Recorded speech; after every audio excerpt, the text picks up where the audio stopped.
Hello and welcome to our very first day of the For the Joy Missionary Show. And so because it is our first day, I'm actually going to be releasing 2 episodes today.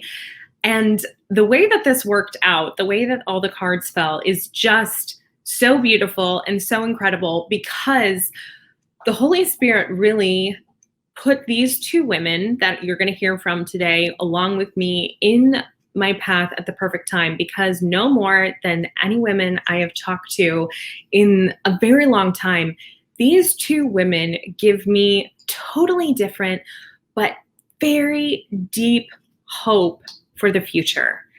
I'm going to talk first with Kiki, who has just an incredible story to share. I'm also going to talk with Sophia, who is just a vibrant young woman who gives me incredible hope for the future of the church. And both of these stories could not be more different, but could not give me more hope for where we're at and where we're going. And it is that hope that brings me incredible joy. And so I hope that their stories also bring you joy today.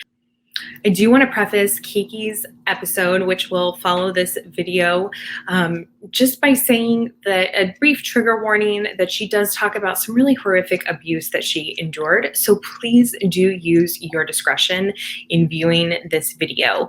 But her story is all about redemption, all about hope, and it brought me incredible joy to listen to her bravely share about all that she's endured and all that God has brought her into since that happened. So I hope that you enjoy my conversation with Kiki.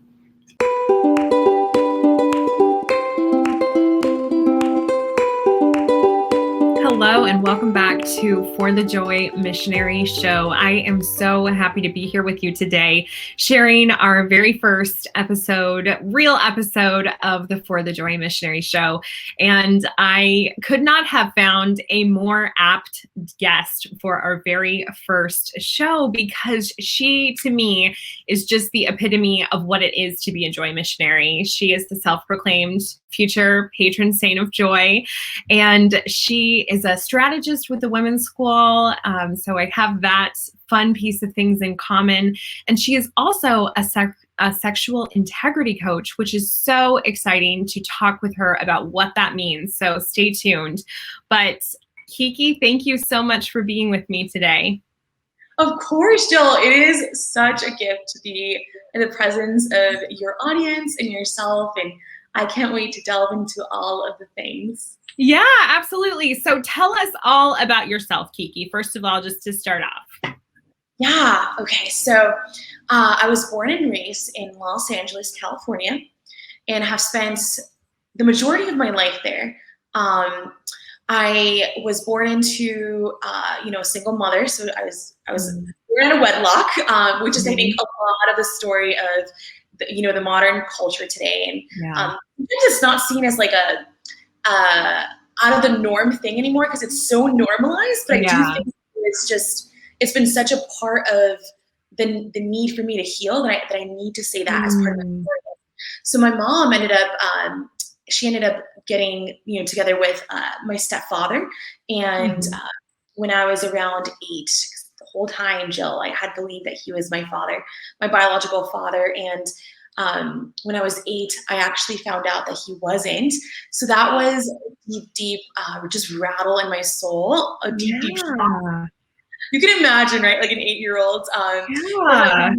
My mom mentions that she had the intention of protecting me, and now that's a whole nother story in of itself, and we probably don't have time to dive into all the nitty-gritty details of the podcast, but that really just I remember that moment in time, Jill, and sitting on the lap of my stepfather's legs, and just hearing him say, I wish I could tell you that I am your father, but I'm not. And just feel, who am I? So much of our life is rooted in our parents. Because they're the image of God for us. They're the face of God for us, right?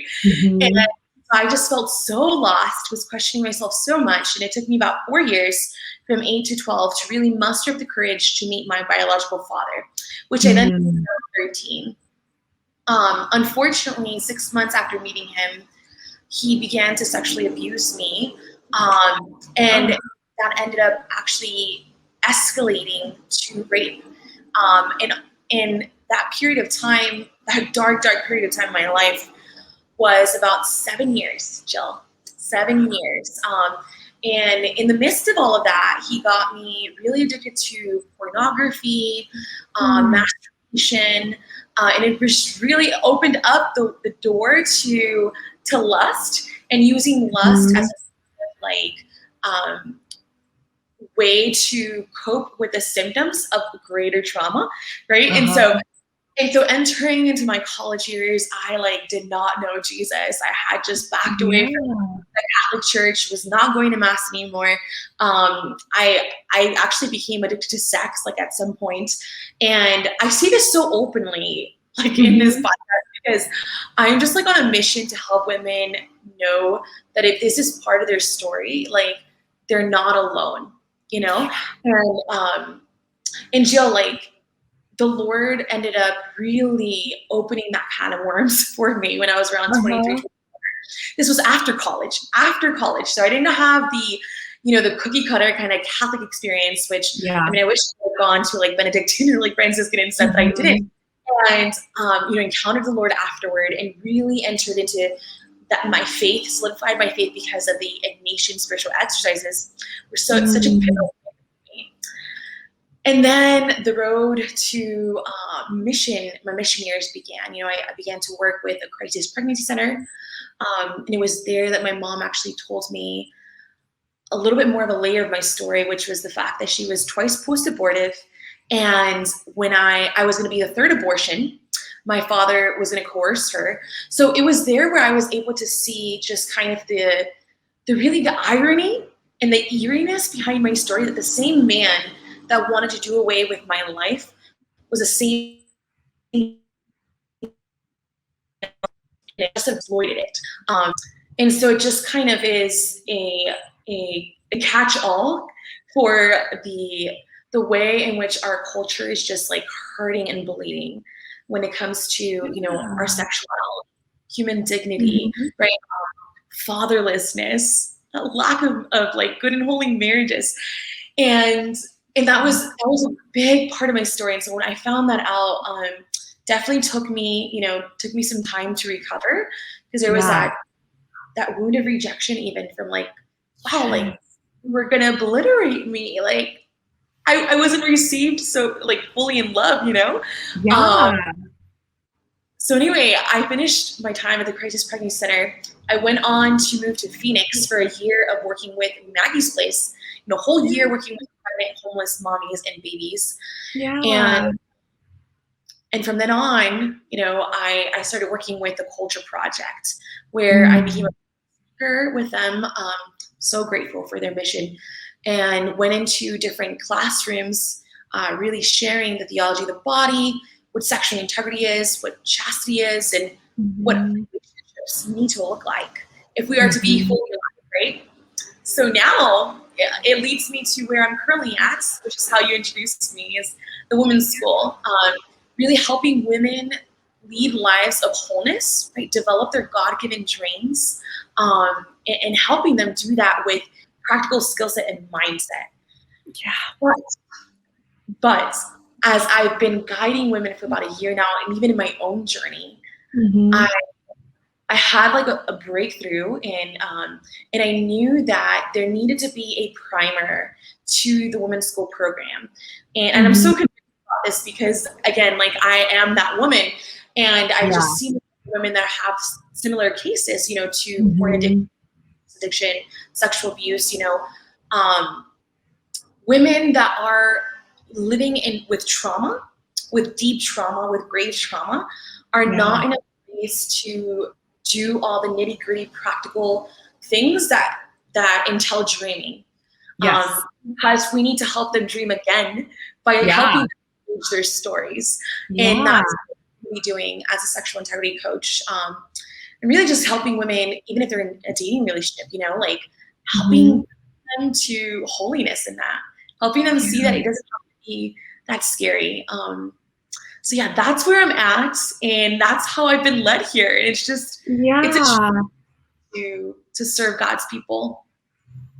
So this is just one of those ones. This is like almost going to bring me to tears. Probably will bring me to tears. Like how much getting to see you and see. And so I did not know the full extent of the first part of the story prior to getting on this call.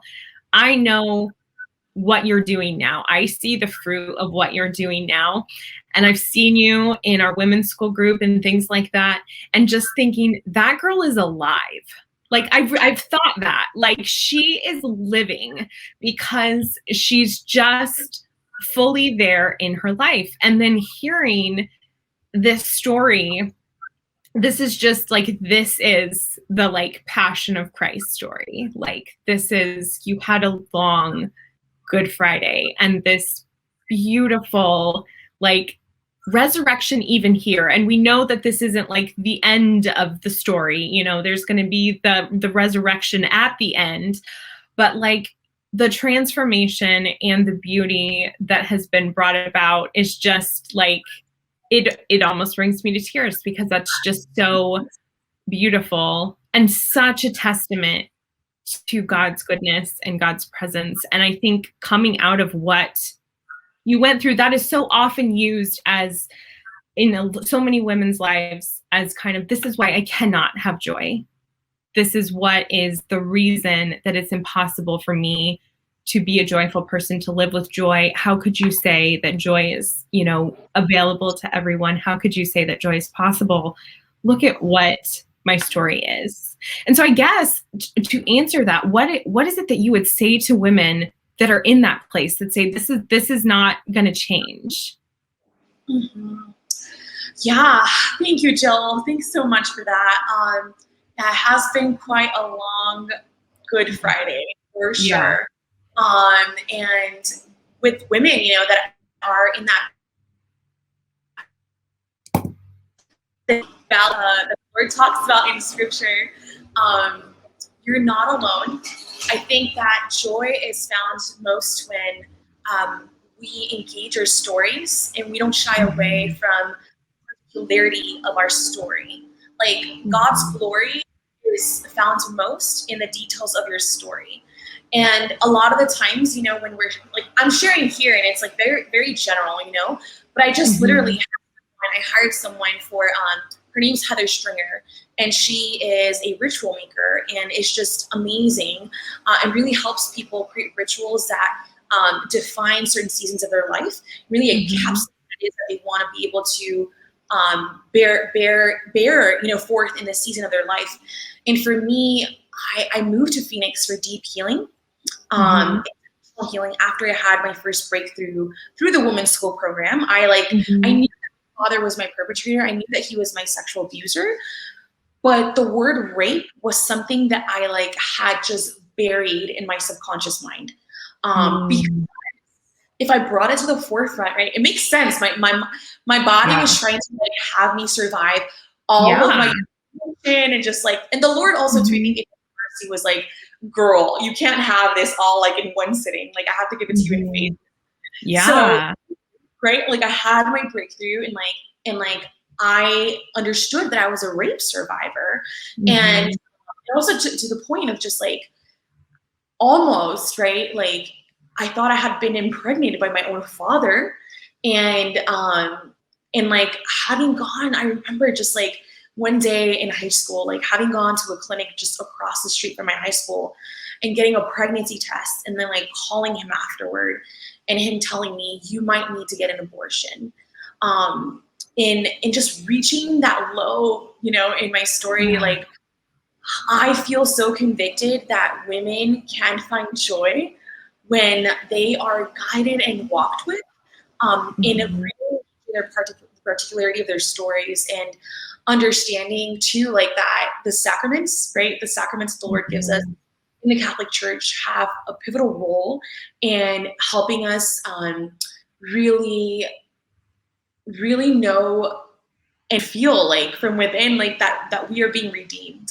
Because I have to say, like when we are trauma survivors and we've endured, like, because there's micro trauma and we all might encounter that in our life.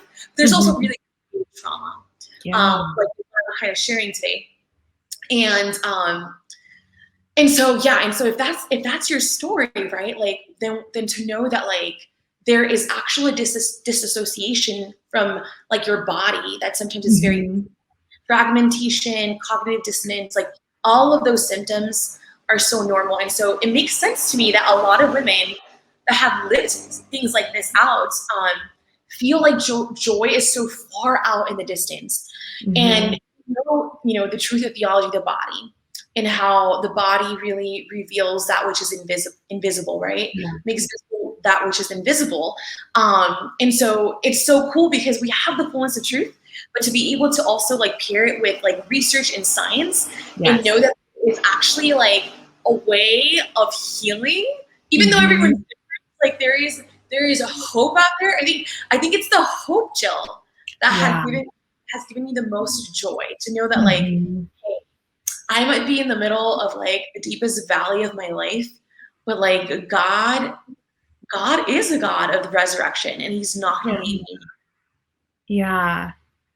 Oh my goodness. That is, I think that is so key. And I think where historically maybe the church or its people have failed a lot of people walking through these hardest things because of the unwillingness or even just ignorance, like, and I think not malicious in many situations, but just kind of a lack of knowledge that we have to avail ourselves of these other ways to heal the mind, like we talk about at Woman School so often, and heal the body, because you're not just spirit. Like you have to do all the things to heal, because there's clearly, like the trauma is resonating in all of those places, not simply resonating in your spirit. And that is so important to healing. Absolutely. And I think I just love the fact that you brought this up, because a lot of the times in the Catholic sphere, that is what we see. We see, we're taught to hold our rosaries and go to mass and amen, like we must, but we can't just, like, God literally gave us a body and like an intellect to be able to use it. And it's also for us. So like God is for us through our body and through our intellect and all the other faculties of our soul. But when we, like you said, just kind of create this like dualism of just like, I'm just pure spirit, and just spiritualize our life and actually don't understand that the Lord gives us very practical means to be able to heal. Like we are doing a disservice to our humanity, and the glory that it's meant to shine, So I'm so with you on that. Yeah. And I think that it's so beautiful how this healing is something that there's a path to if we seek it. Like it's not something where in every situation it's how this would possibly be possible to heal. There's actual like help to walk through these things. And that is part of what you are looking to provide now to other women, right? Yes. I'm really excited about this. I think that, like we say in the Women's School, our biggest wounds are our biggest compass, and like they point us to our biggest mission. And God has allowed for this story to be part of my life because He wants me to bring Him the greatest glory through it. And I feel fully equipped now, and this is the funny thing that like when we evade like deeper healing and uncovering those layers of our story that might be so painful, and it's counterintuitive to think like it's not going to bring me joy to go there, so I'm not going to go there. But when we sit with courage, and we're supported. We have that tribe that's supporting us, because you can't go into deep layers of trauma without knowing you have support, and also you have the capacity and the capability of like resting, because it's like up and down, up and down. Yeah. But I've done the work, I'm doing the work now, and it's through that fruit that I'm able to be now in a place of having the capacity to be generous toward other women, sitting with them, receiving their own story, guiding them through that story, and helping them see the hope that lies ahead of them. And then, God willing, leading them, to the Woman School, into that greater knowledge of like, you are made for wholeness. And this is one. So yes, that would be awesome. That is so awesome. And to also add in the piece of the puzzle, like this was, not what you deserve. This is not speak to your actual worth. This is a real injustice. And I think it's so easy for us to like hear these stories and be like, so clearly that was an injustice. But like you were saying, with kind of how you managed to live through things, there's that tendency to like almost pull it into yourself even deeper and to let it really infect that self-worth and things like that, so that there's just where you almost believe that about yourself. Yes, and this draws out a quote from St. Augustine that I love, and I might be butchering it here, because my memory can be kind of bad sometimes. So he talks about anger and hope being two sisters, right? Like anger for the way things are or were, and hope for the way things are to be. And we need both, most especially for a trauma survivor.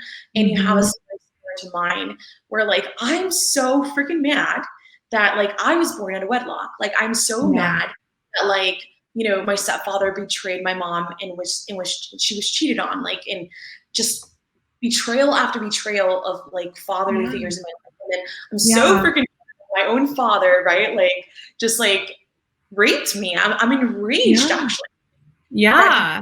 And that we need to actually tap into that to be able to do justice to all that we've lived, and then tap into the hope. Yeah, absolutely. Absolutely. Something that I've just recently had a call with someone talking about, she was sharing with me about how she had been praying for heroic hope. And that just touched me so deeply, because I was like, what wisdom in doing that? Like, and that this was not me, this was someone else. And she was sharing about how when she was just in this time of desolation, how that is really what her spiritual director had drawn out, this prayer for heroic hope. And so she said, before her feet hit the floor every morning, that was literally all she said. She's like, Lord, I need heroic hope. And she's like, there wasn't even sign of the cross, amen, anything. I was just like, please, like this needs to happen. And how that was really the path that led her back to her joy. And how much it can coexist with the anger. Like there's not an acceptance of what happened in the processing and the moving forward, but there is a like not carrying the weight anymore. Would that be, do you feel like that's accurate? Yeah. And I even would say, for people, for women hearing this, like it doesn't come all at once. Like that can come in layers too, of like, you leave a little bit behind, like little by little, because there is a sense of the trauma kind of when you're in your trauma kind of like a healing journey, right? Like you have a tendency or a temptation to try and make it your identity. And that is where it comes in, right? Where like that hope of our faith, it's like, actually, like you are not your trauma or your past. Like it has you, it has it can propel you forward, but you are of God, like fully known and fully seen. And that is ready. So yeah, again, like that tension between like that heroic hope, like you mentioned, right? And that anger. Yeah, absolutely. So as you have kind of walked through this path to with healing and things, where has, or I guess if you could just share about kind of how forgiveness has figured into that, because I think that in talking about trauma, a lot of times there can be confusion about what forgiveness is and what it is not. Mm-hmm. Yeah. Yeah, this is tricky because a lot of women, we can confuse and even conflate forgiveness with holiness, like if I'm forgiving, then I'm holy. Uh-huh. It can be a little bit discouraging if we're not in a place where we're able to forgive. Um, 'Cause I know that I wasn't immediately. Like it came in layers. I first had to encounter the injustice in its fullness, and I needed help for that. We can't do it alone. Yeah. Um, and then I needed to begin to engage my story, and then the forgiveness kind of came. And I remember, so just to kind of give you guys some background, like I remember being at this Grief to Grace retreat here in Phoenix. And it's a retreat for sexual abuse survivors and perpetrators. It's so beautiful. It was like a full weekend intensive. One of the things that they had us do was write a letter to our perpetrator as if we were, little girls or little boys. And I was so dissociated, Jill, that I grabbed the paper, grabbed the pen, went back to my room and just sat there. But I said, Lord, like, it's through faith that I'm going to start like just putting this ink on this paper and see what happens. And so, yeah, I began to write. And as I began to write, I remember just like having the tears flow through my face because I was beginning to really tap into that anger. I was so angry at him, and it was so good to find, because I was just so emotionless, Jill. Like college life, I was like, am I real? Like, I see other people with like less grave trauma. Not that I'm comparing trauma to trauma, right? But I was like, my experience like demands a certain type of response, and I'm not like, I'm so numb, and so it was, a crack of hope for me, a seed of hope,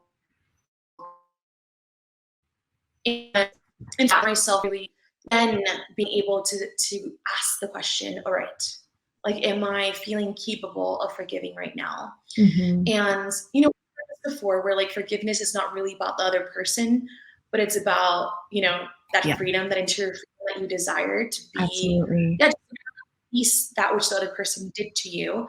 My story is long, but like at some point I had my father face to face about 3 years ago, where I knew I needed to encounter him and be able to unload this truth. And he just wasn't in a place to fully receive any of the truth that I had encountered in my story, and was just gaslighting me. So it made it really hard to forgive. And I'm not going to sugarcoat this and say that my healing story has been perfect. Like, I'm still working through this. It's an active. But it has to come in layers, and to know that it can come in layers versus just kind of like all at once, like I've said before, is okay. And I can rest in that, and I can pause in that, and that's okay. I think it's really empowering, because then it's not this like mountain that you're supposed to like pick up and move. It's a climb that you can sit and rest, because that was too much. You're done, like today is done. And then you can pick up again when you're ready to move further forward, because I think that happens not just with trauma survival, but with so many things where we're like, gosh, this is just too much. It's never going to be from here to there, because it seems like just this insurmountable, chasm, insurmountable height, whatever the situation might be. Yes, I can think sorry, Jill, go ahead. No, go ahead. Yeah, I can think of like, moms that have like a pile of like laundry to fold, or like fathers who don't know how to have conversations with their daughters. Like, it's just, this is definitely like something that can transfer over to any type of situation. The deep calling to rest within that, fighting the good fight, building up that hope. And I just, like last week, I shared on my Instagram the litany of rest. And so many people were like, oh, thank you so much for this. Like, we feel so guilty for resting, Yes. you know? Why do we associate so much guilt with rest?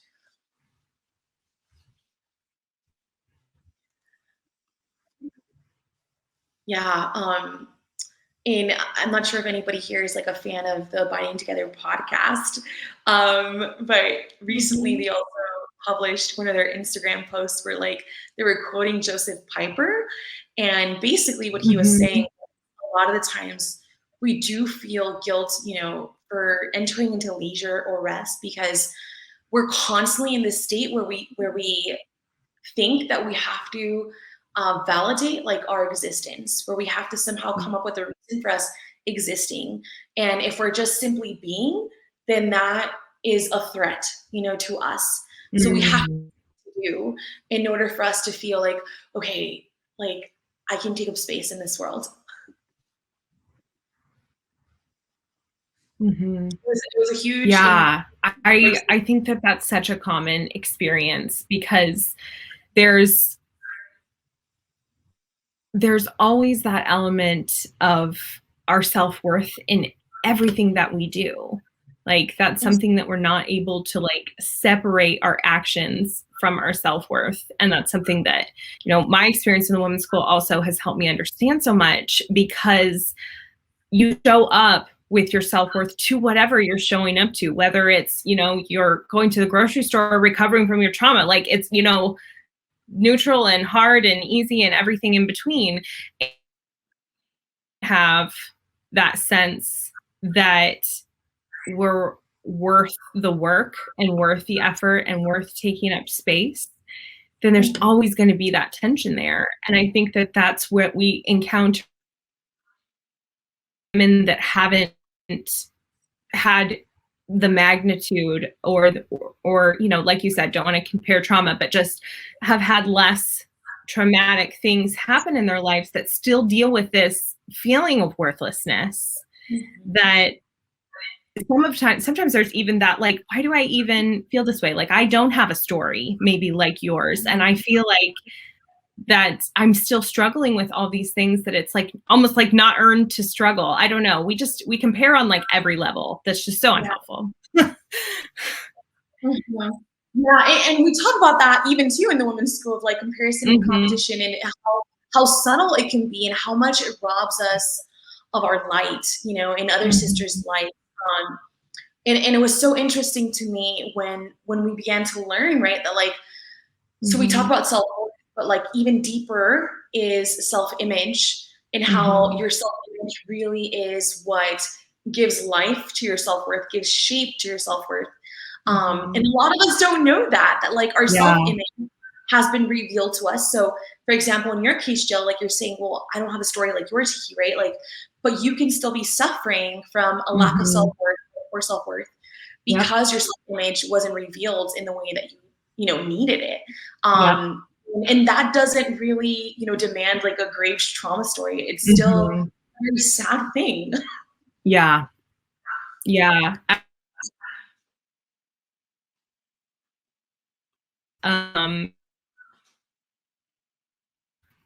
Is what is, but it doesn't have to be what continues. And there's a huge empowerment there that is like actual women's empowerment. I'm sure you're probably equally passionate about this as I am, where it's just like, let's be clear about what real empowerment is to women. Because it's not what most people are saying it is. Like, it's being able to say, like, you're worthy, and if you are not there yet, let's walk together to get there. Absolutely. Yeah. And this is such a beautiful movement, because I'm so passionate about the Women's School, and I'm sure you are as well, because we're both graduates. And like, I think that this is a whole new wave, a whole new movement that is expanding so fast, so quickly. And women are onboarding because they see their own crisis and how they've been living in silent isolation internally, and they haven't had language for their struggle. And we've been actually able to provide that for them, which is half of the battle, right? Like helping them really break through that first prison, which is the prison of lack of self-awareness. If anything, that's where anybody starts with their story. It's like an awareness of your story, right? And that leads you at the end of the tunnel to like joy. So yeah, that is so beautiful. so many good things. Well, Kiki, thank you. Yes, so much for chatting with me today. It's been such a joy to talk with you. And I also just thank you for your vulnerability and your honesty and sharing with us, because these are the kinds of conversations I feel like that so often happen in just such I'm going to say like behind closed doors, where it's something where then these women that might have a similar story or some variation of the story have the opportunity to see the growth and the healing that God's provided for you that's obviously ongoing, but to have that hope in, and that is such a beautiful gift that you are giving to people. Yes. Yeah, thank you so much, Jill. Yeah, I've been asking God for tremendous and joyful courage, because I know that like there's more than just my story. There's other women with similar stories, and we're meant to live life communally, you know, and like that is the communion of saints. It starts here. And so I'm setting out my net for a deep catch, God willing. So there's any woman out there with deep woundedness when it comes to their sexuality, whether you've been addicted to porn, masturbation, are in a current, relationship that is just really toxic for you, that is not leading you to your ultimate end, or have been survivors of sexual abuse, like I would love to talk with you and just receive you. Know that you're loved and you're seen and you're known. Thanks so much, Jill.